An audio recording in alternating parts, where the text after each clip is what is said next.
Hi, everybody. Welcome back. I'm a little bit frazzled, but that seems to be my normal. I'm Abby Haggard. This is my tiny corner of the world, and you are here with me in it on where I am. It's a kind of a gray day, but not in here. It's never gray in here. So a quick sip, kind of got a little sudden burst of, wait a minute.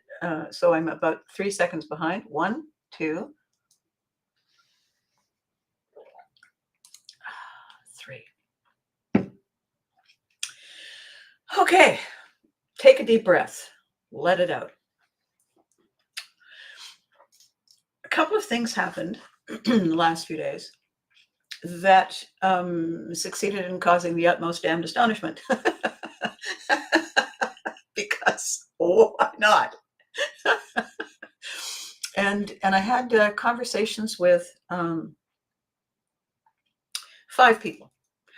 Maggie, good morning and greetings from Houston, Texas. I'm here on a work trip, but I fly back home tonight. Well, yee-haw, Miss Maggie. What time is it there? Oh, gosh, you're up early. Thank you. Thank you. So I'm sneaking in ahead of your day. All right, then. So a couple of things happened over the last few days. And one of them was stunning. Stunning in, not stunning, fabulous stunning, but just stunning. And I look ravaged. Thank you, I think, Bruce.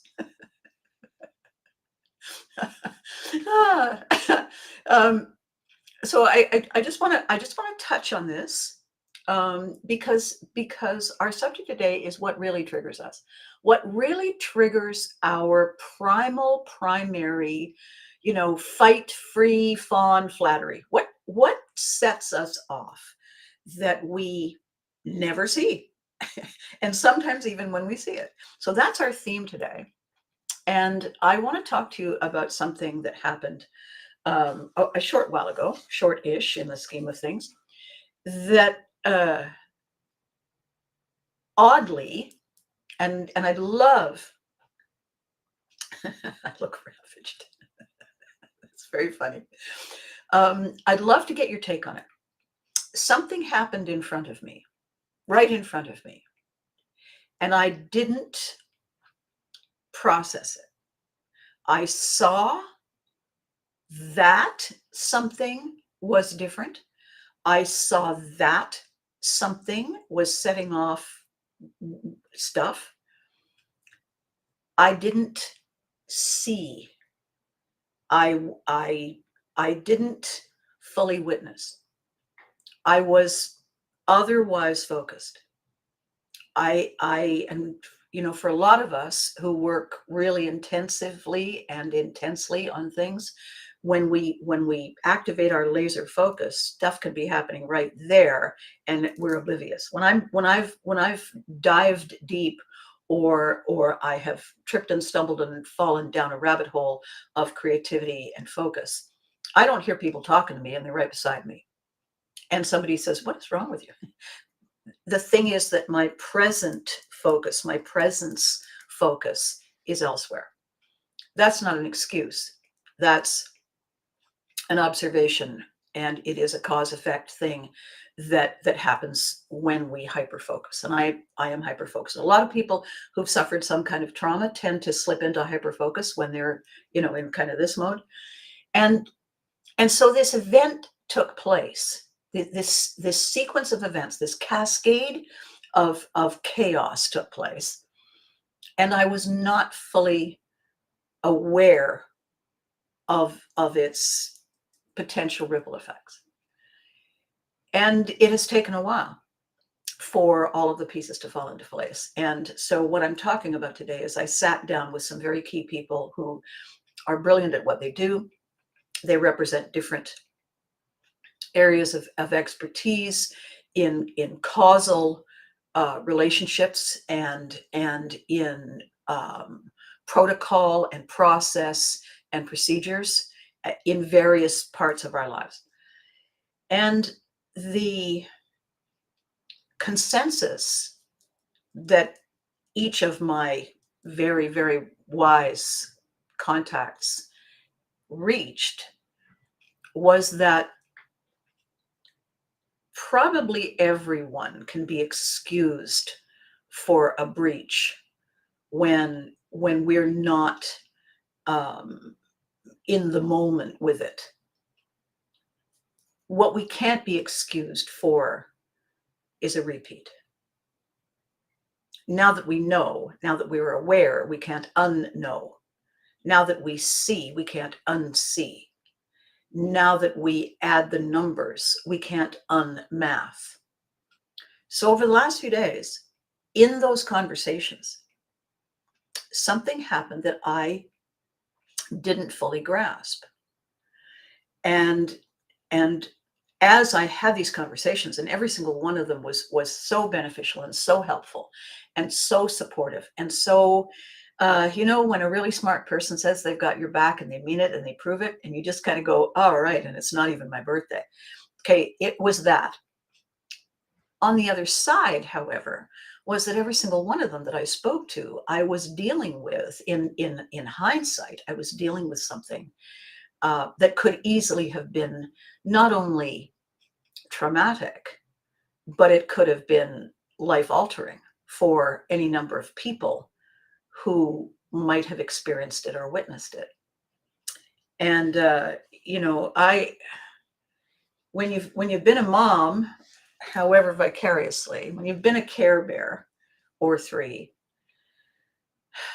when you've taken on roles where people see you as their safe space, even vicariously, even virtually, that comes with a mantle of something that you wear forever.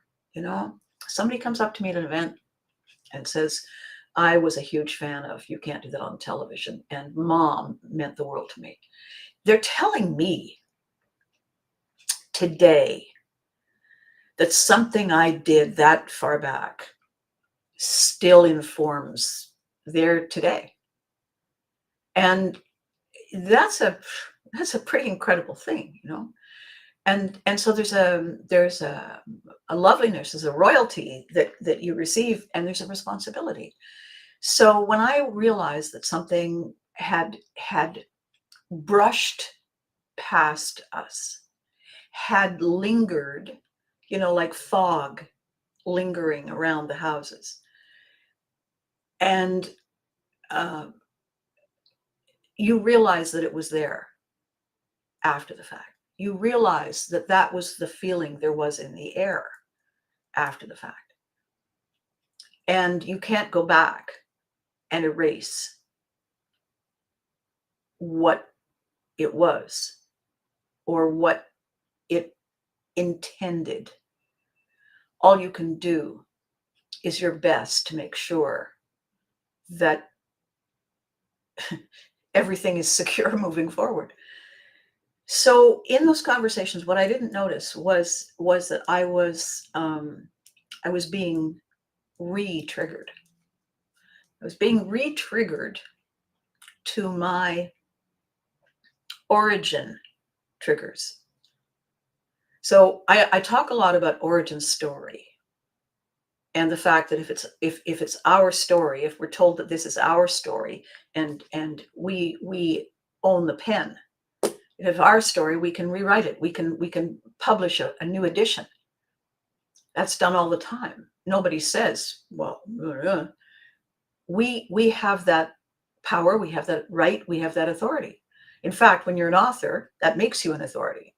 So, Yepers, I'm a huge fan, and you are a critical part of my childhood. Some of my earliest memories being a child on the floor in front of the TV with my older brother.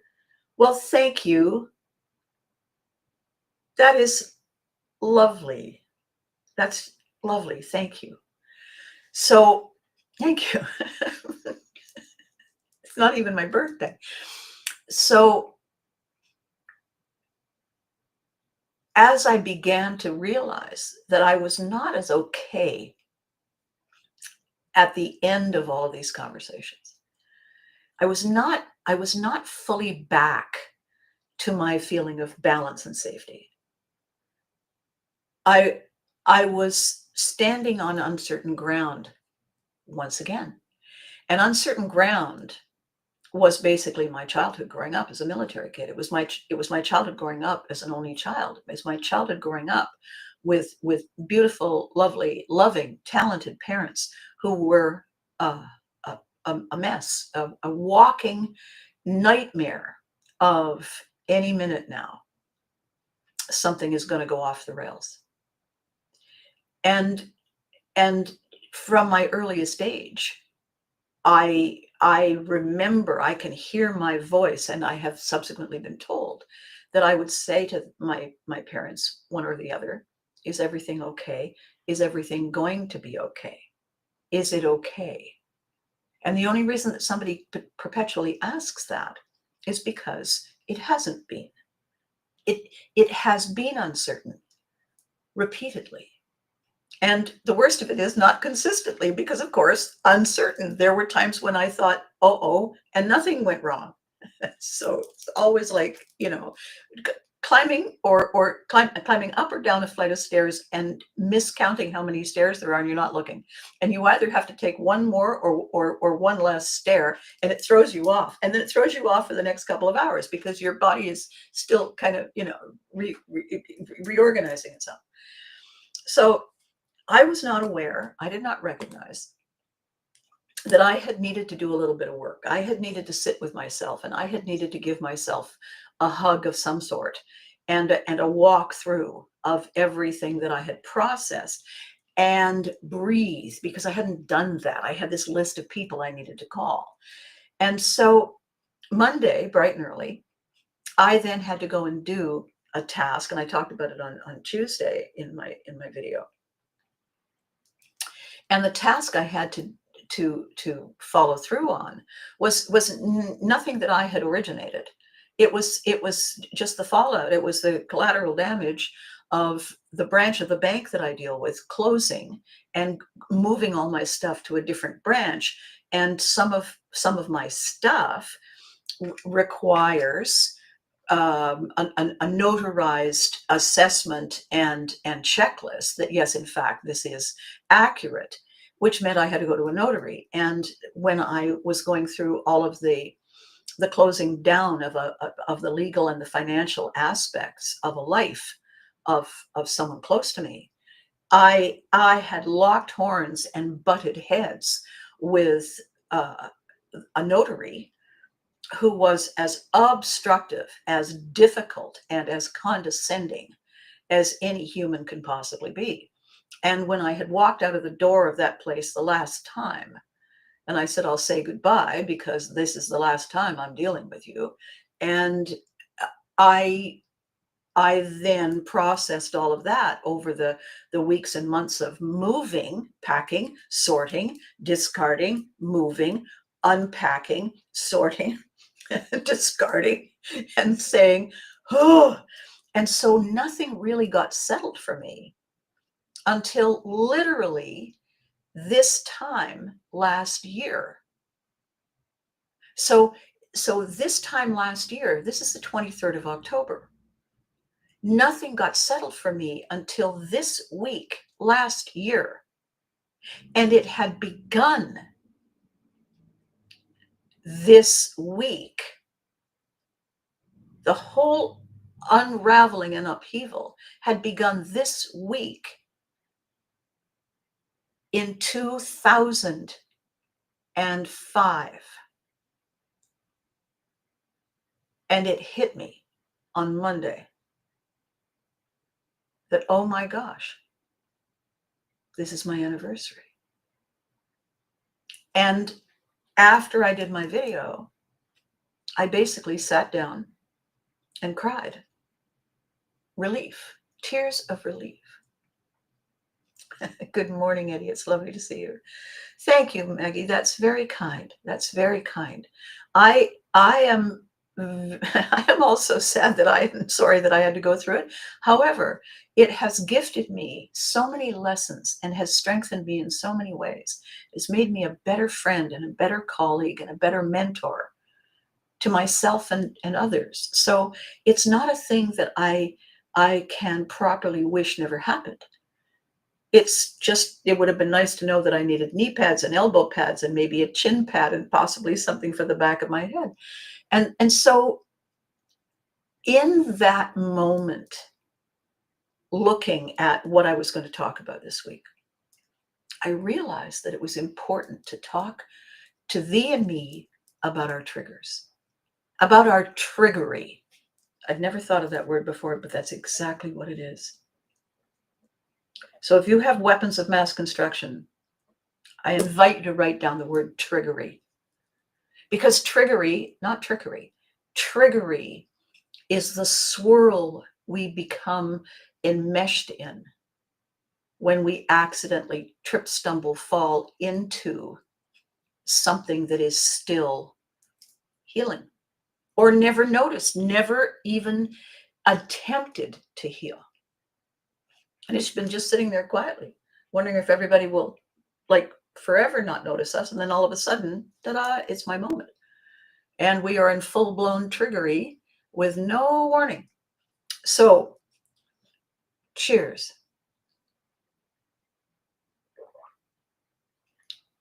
Cheers to recognizing triggery. Triggery is what is going on around us, toxifying everything. And it isn't until we have our Milo AHA moment and we see it and say, alrighty then, let's do this. What we don't realize in that process, triggery is happening, we sense it, all of a sudden we recognize it, and then we respond. If we react because we're in panic mode, if we react because we feel victimized, then we're in all of our primal stuff, right? When we respond, it's because we have the capacity, we have the creativity, we have the focus, and we have the tools to diffuse it, to deflect it, to deny it control over us anymore.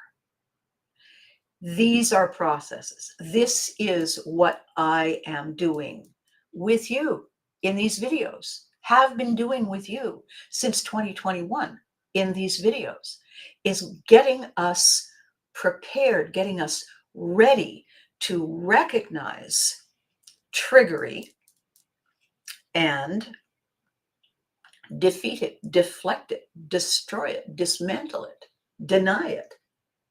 This is our Pivotry in motion experience. This is our dance with our path.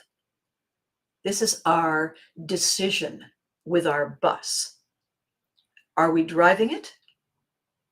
Or do we have a little tag on our clothes that says spectators are us? It's our choice. When we haven't dealt with it, when it has been and has continued to be a hidden trigger, and that gives it the ability to surprise us when we trip over it. Because it's not that our triggers sneak up on us. Our triggers are inanimate. Our triggers are our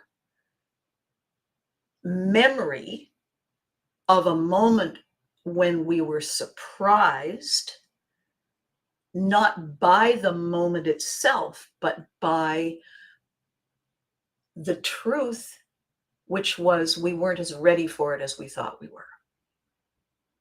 It is not the moment itself so much, it is our sudden recognition that we had underestimated it or overestimated us. And that is part and parcel of the nightmare that we give space to, that moves in with us rent free.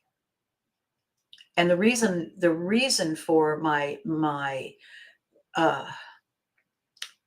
glad that this happened again is that it is at a moment when we are coming to our big reveal, our big beginning, that it has popped up to remind me and therefore empower me to remind you that we all have triggers.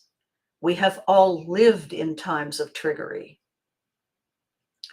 What we also have is the capacity to diffuse, to recognize, honor, respect, acknowledge, and begin to diffuse using tools and techniques and strategies that colleagues of mine are building for us specifically and have been for quite some time.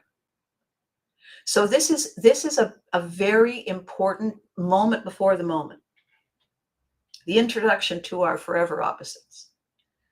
And I'm grateful in more ways than I can begin to tell you that it has happened now.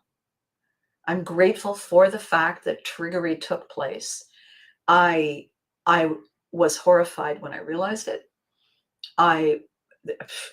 The size of my relief when I realized that no one was damaged by it, that most people weren't even aware. And those who were aware, I have had enough opportunities to talk to.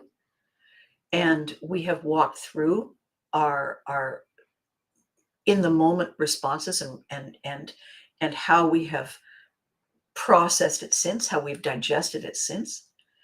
And in the wake of that, in the wake of all of that, which has been happening since July, has come an awareness that we have permission to forgive our missteps and be excited by our fresh possibility, our fresh opportunity to protect us, thee and me,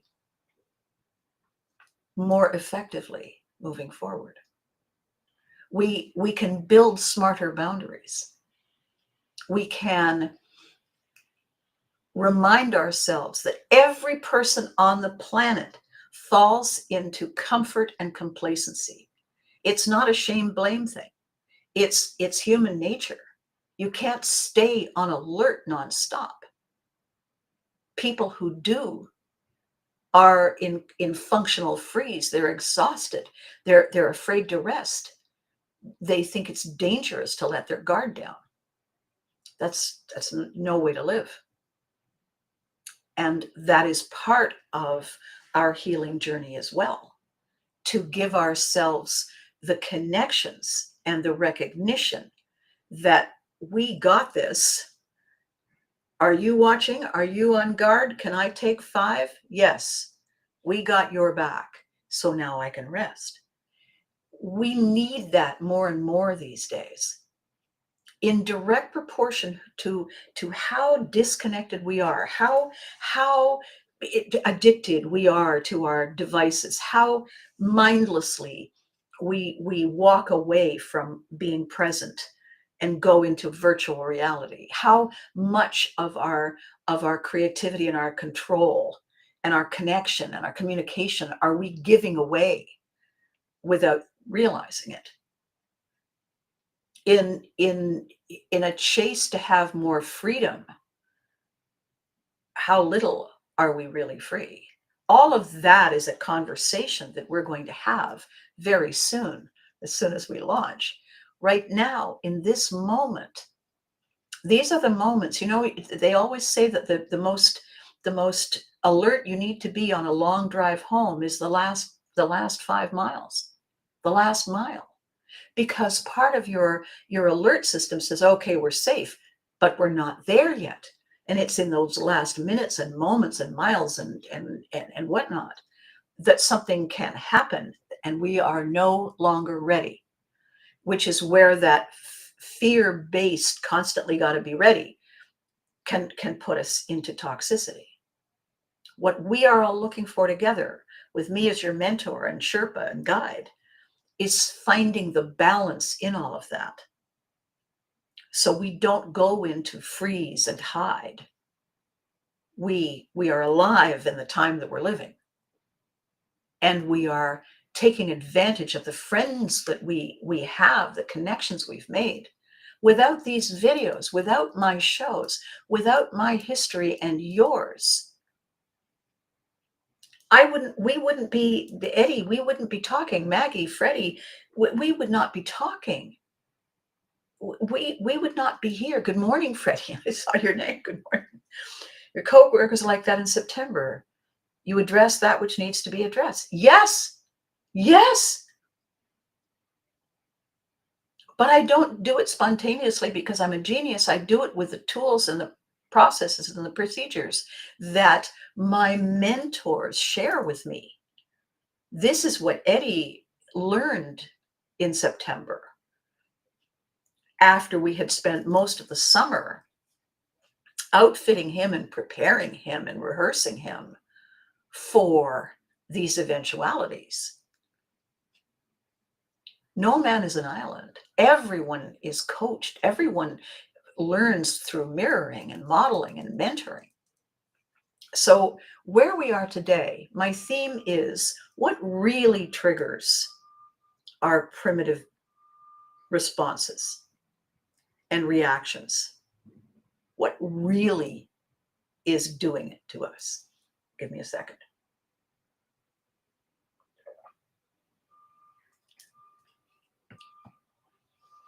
I think you're going to like what I'm about to say.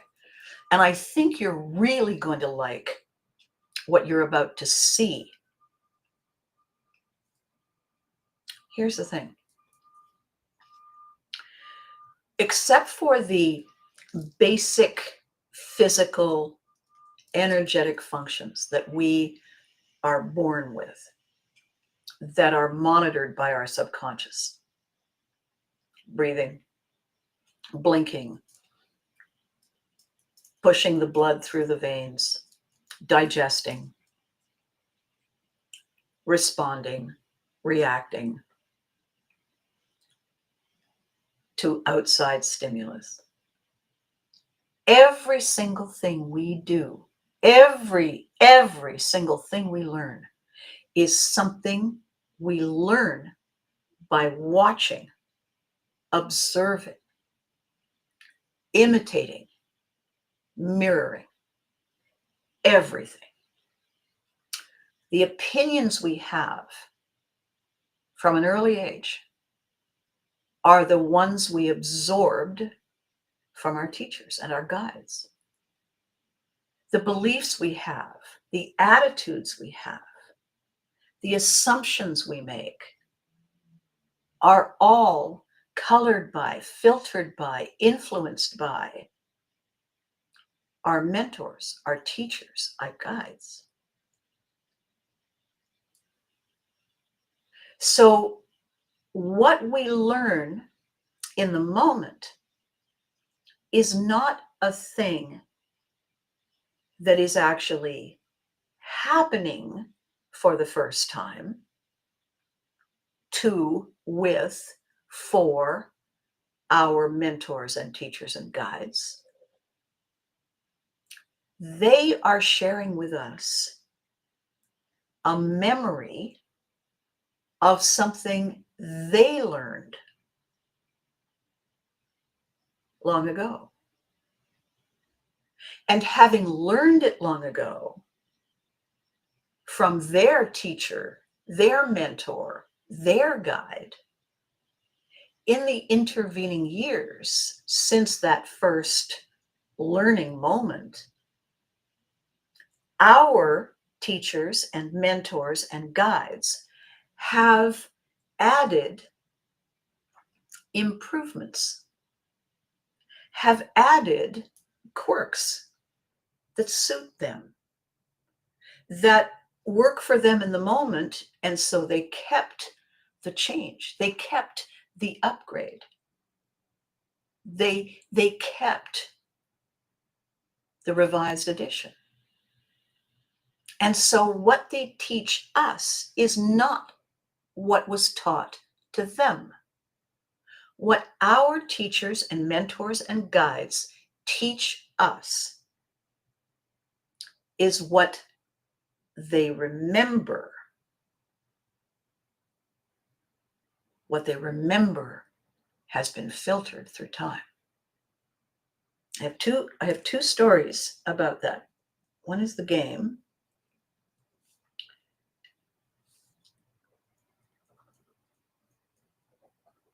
And the other one I'm going to tell you in a second. So when we learn it and we practice it and practice it and practice it, and we accidentally adapt it to suit us, and then we keep repeating, so the adapted version becomes our habit, it gets hardwired.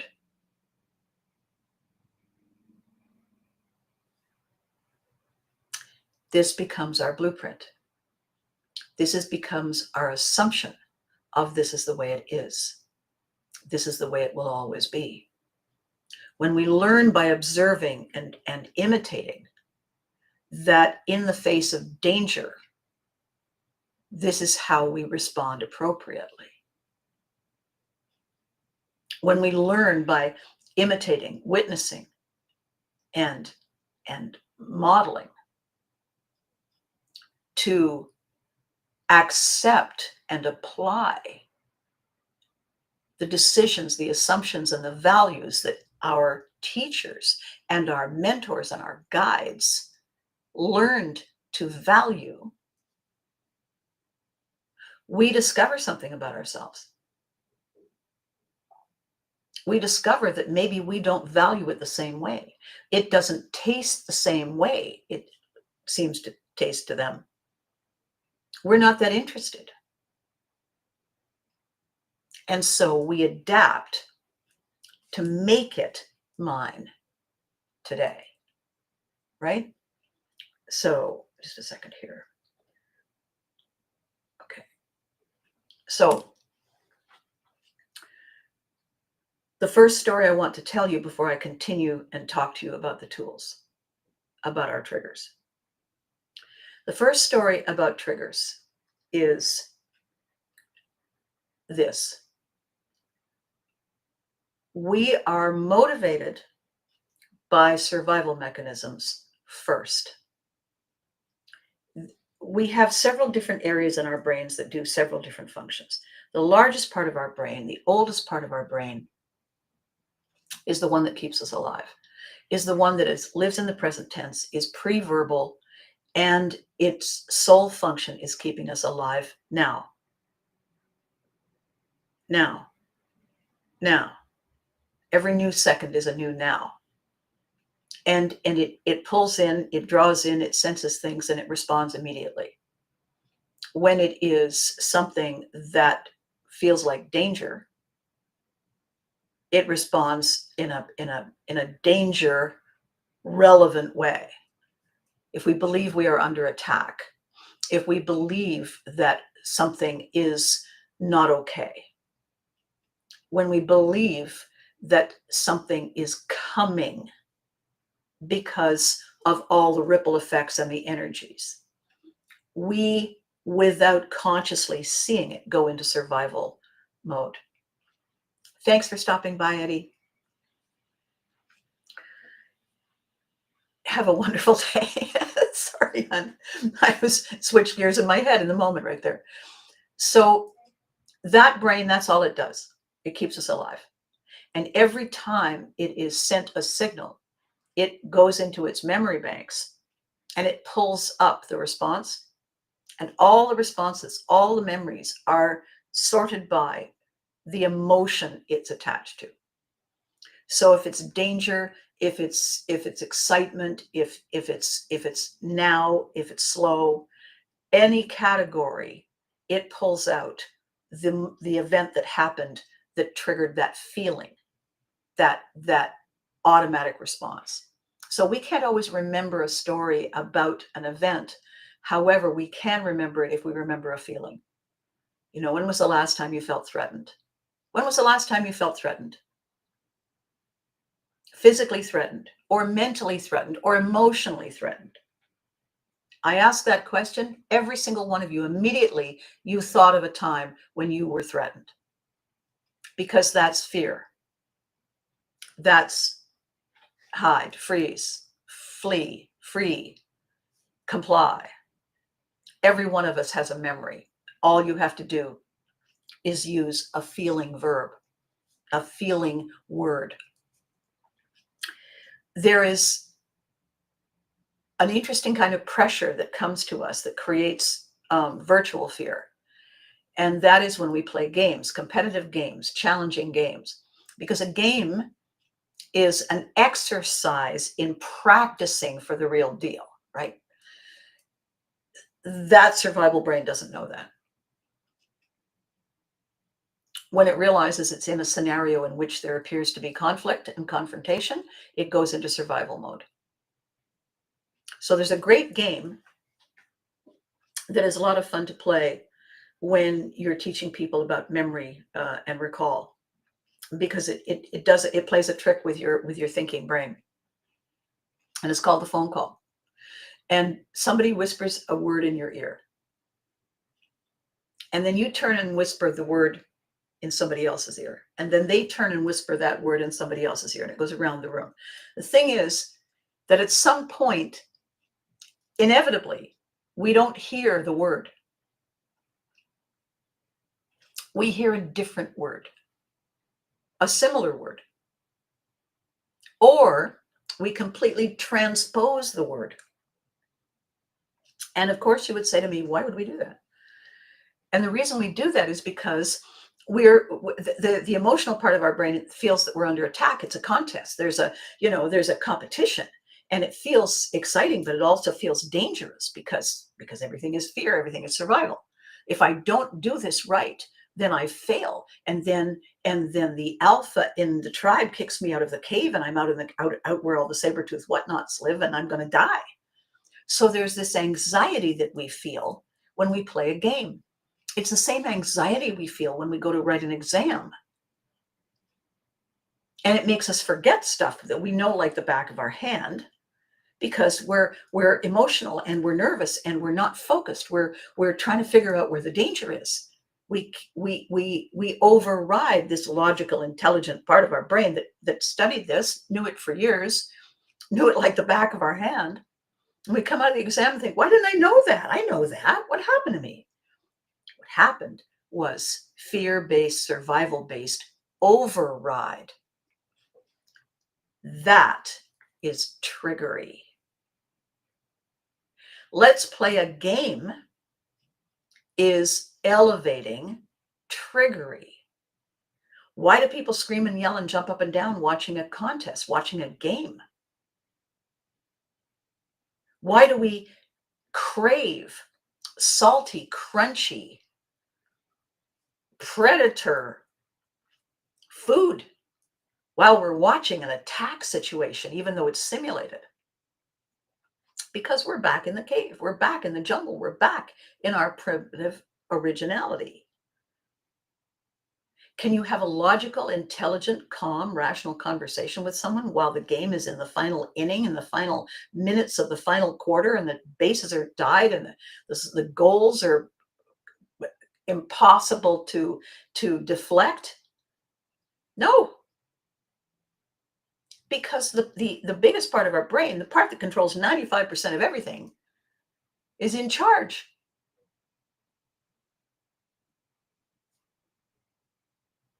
And here's where the trauma happens. When it ends, when the attack ends,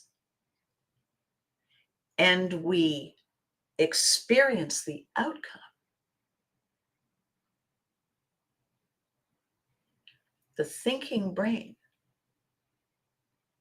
cannot cope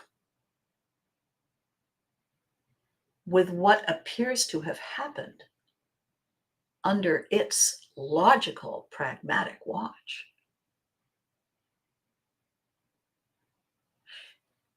It can't cope, which re-triggers the survivor brain.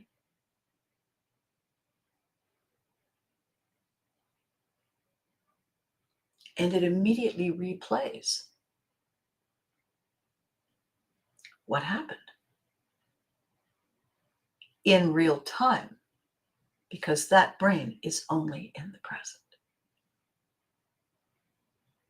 What really triggers us is not what is happening now. What really triggers us is what this moment reminds us of. What this moment looks like, sounds like, feels like, tastes like, smells like. And all of the sensories that exist in our brain alert the survival brain that says, oh, I remember this, and replays it for us. I know where this lives, and it pulls it up.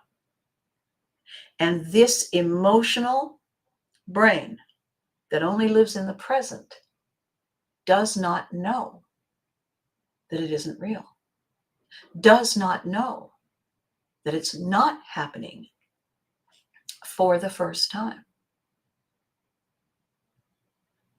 And so we relive it. What happened this past weekend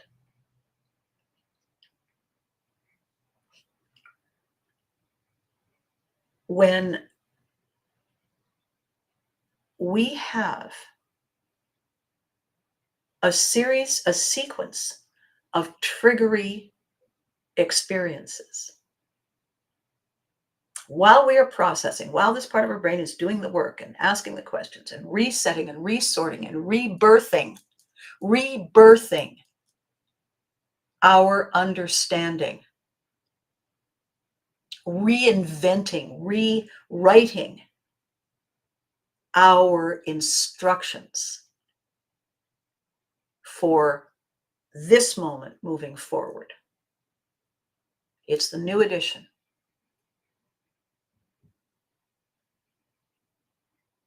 While we are doing that, what we are not paying attention to in those conversations is what is going on here. I got off 5 phone calls in succession. And at the end of that, I said, I'm exhausted. That was a lot. I had pages and pages of notes. And a part of me thought, well, that was my heavy concentrating going on. That's why I was tired. No, that was only part of it. I heavy concentrate all the time.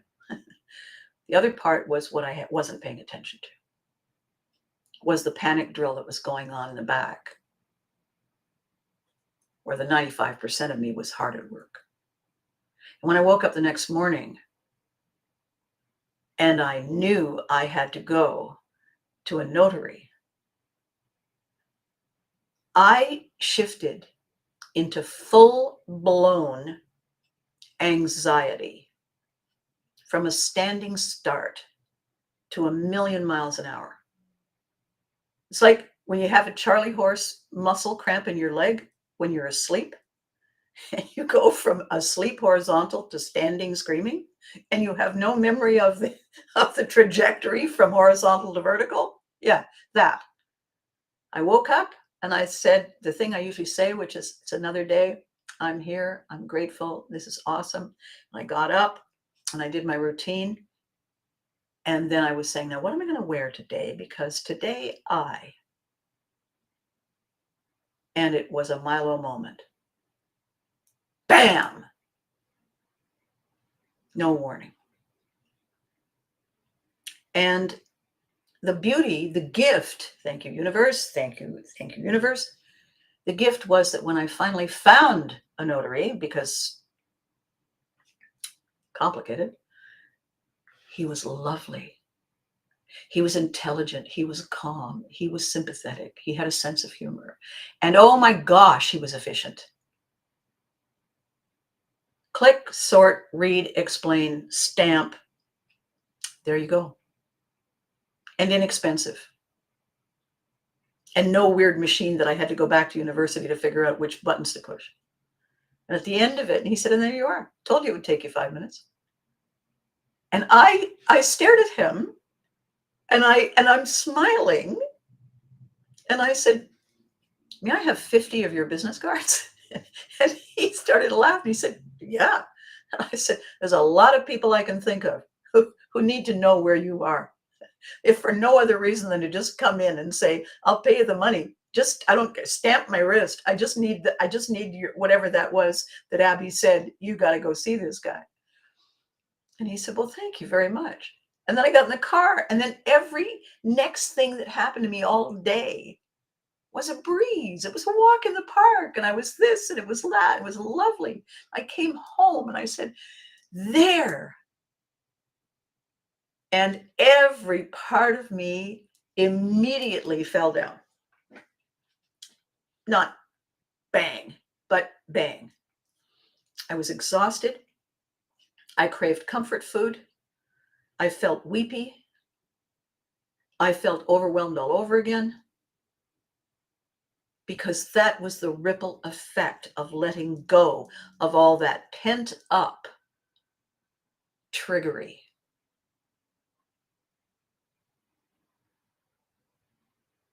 So when a game, when a contest, when an event where we feel we have to represent, and we don't feel ready, when that moment happens and it undermines our pure enjoyment of what is going on. Gary and I went to, Gary's my producer. Gary and I went to an event at this private club I belong to. It's a fairly prestigious place. Lucky me. And when we left, to my everlasting astonishment, we left, we walked out, got in the car. He looked at me and he said, well, that was a lot easier than I thought it was going to be. And I said, what? And he said, I don't know what I expected, but I was pretty nervous the whole time. And I said, not the whole time. And he said, well, for a good part of it, I kept waiting for a shoe to drop. Really? He said, yeah. Well, expectation and assumption based on not enough information tends to make you nervous, tends to make you a little bit like this. And I said, yeah, you know what? You're right. It does. Why didn't you say something? And he said, well, I didn't want to say anything. Why not? Said, well, I didn't want you to worry. For heaven's sake, I'm not worried. I belong here. Stick with me, bucko. We got this. And in that moment, in that story, what we are looking at is our anticipation, not based on the moment, based on the memory of something that isn't the same. Factually, it is the same emotionally. And so what is the real seed, the real nugget of our triggery? It's like the thing I talk about when I talk about learning how to tell stories or write fiction. If any story you're going to tell is not factual, it's fictional. It is believable if within it, at its core, there is a nugget of truth of some kind. Because once people see or sense that nugget of truth, the assumption is that if that is true, then all must be true. If this is setting off my alarm bells, then it must be dangerous. If it must be dangerous, then everything I'm witnessing is probably dangerous, and I must be on my guard, and I must be alert at all times when the danger comes. Preemptive strikery in the face of triggery. It's the ABCAST dictionary. Preemptive strikery is fear-based. It is danger-based. And what is wrong with us all today? What is our burden today? What is our daily triggery today? Is our inability to let go of our our clingery to fear, our inability to give ourselves permission to go to ground. Why? To give ourselves the sense of sanctuary and safety so we can experience rest and recovery. Because we can't keep going and keep going and keep going. Sooner or later, we fall down. And the danger then is that if we didn't fall down in the right place, we may not get up. That is another part of the fear. We got to get to safe ground. We got to get to safe ground. We got to get to safe ground. So my conversation with you today goes like this. What is really triggering us is not the moment. It is our memory of a feeling that is similar. We can't be afraid of something that hasn't happened because we don't know until it has happened that it is something to be feared. So what we do, preemptive strikery, is look for similarities and assume. Not only assume here, assume the position. So what I want you to do with your weapon of mass construction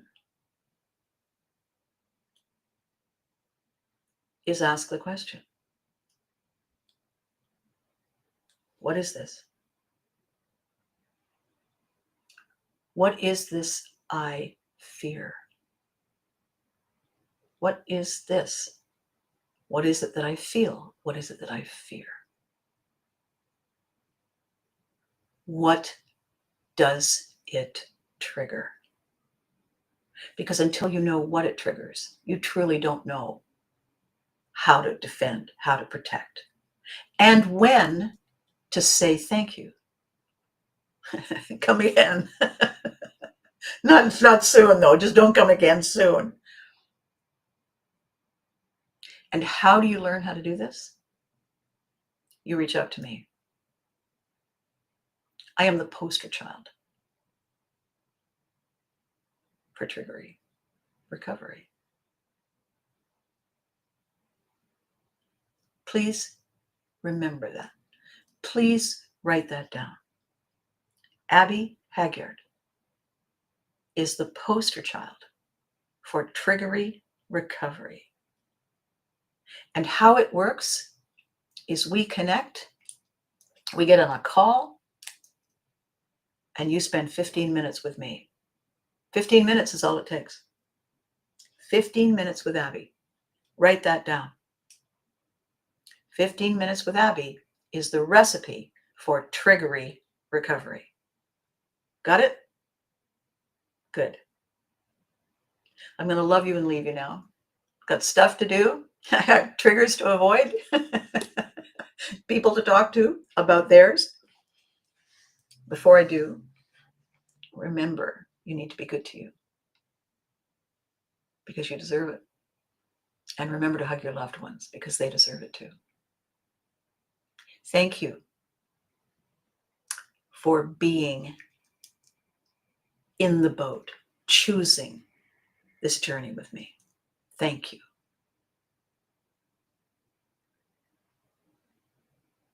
It's a wonderful thing to know that we are in this together. And the weekend is upon us.